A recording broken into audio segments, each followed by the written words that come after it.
Fans ni Jenin, umalma. Bakit daw mas paborito si Kim? Mainit na usapin ngayon sa social media ang tila, pagkiling, umano ni Direk Jojo Sagwan kay Kim Chiu, na siyang ikinainit ng ulo ng ilang taga-suporta ni Jenin Gutierrez. Nag-ugat ang isyu matapos lumabas ang balita na muling magkakaroon ng follow-up project sina Kim Chiu at Paolo Avellino sa ilalim ng direksyon ni Direk Jojo, na siyang naghatid sa kanila ng tagumpay sa seryeng Linlang at ngayoy The Alibay.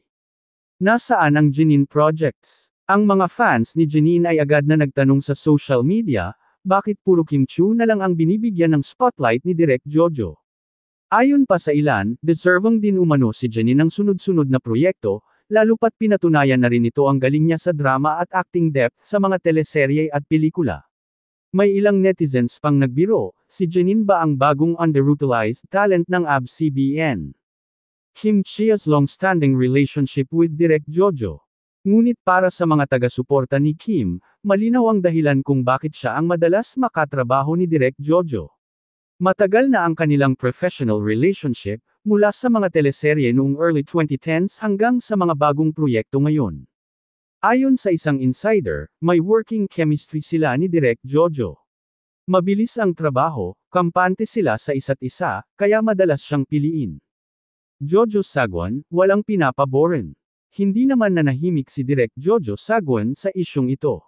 Sa isang panayam kamakailan, nilinaw niyang hindi siya namimili ng artista base sa personal na paborito. Lahat ng artista may kanya-kanyang time to shine. Nangyayari lang talaga na may momentum ang Kim Pao Love Team ngayon kaya sinusundan ito, ani niya. Dagdag pa niya, bukas siyang makatrabaho muli si Jenin at gusto niyang makahanap ng proyekto na tunay na babagay sa aktres. Jenin, silent but classy. Hindi na rin nakapagtataka na tahimik lang si Jenin Gutierrez sa gitna ng mainit na diskurso. Kilala ang aktres sa pagiging classy at hindi nakikisali sa online drama. Ayon sa malapit sa kanya, abala si Jenin sa pagbuo ng bagong project at mas gusto niyang hayaan ang kanyang talento ang magsalita. The real issue, fans versus fans. Sa totoo lang, mas lumalaki ang issue dahil sa fans war.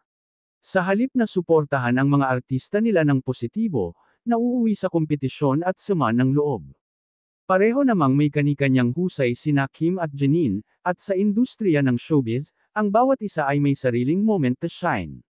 Sa dulo ng lahat, mas mainam kung ang suporta ay hindi nakabatay sa pagiging, mas paborito, kundi sa pag-appreciate sa talento at dedikasyon ng bawat artista.